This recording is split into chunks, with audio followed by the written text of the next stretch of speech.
اور جن لوگوں نے برائیاں کمائیں ان کو برائی کا بدلہ اسی کے برابر ملے گا اور ان پر ذلت چھا جائے گی۔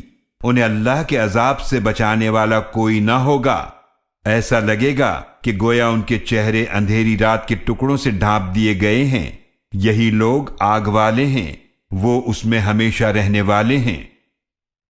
وَيَوْمَ نَحْشُرُهُمْ جَمِيعًا ثُمَّ نَقُولُ لِلَّذِينَ أَشْرَكُوا مَكَانَكُمْ أَنْتُمْ وَشُرَكَاؤُكُمْ فَزَيَّلْنَا بَيْنَهُمْ وَقَالَ شُرَكَاؤُهُمْ مَا كُنْتُمْ إِيَّانَا تَعْبُدُونَ۔ اور جس دن ہم ان سب کو جمع فرمائیں گے پھر ہم ان سے کہیں گے جنہوں نے شرک کیا تھا کہ تم اور تمہارے شریک اپنی جگہ ٹھہرے رہو، پھر ہم ان کے درمیان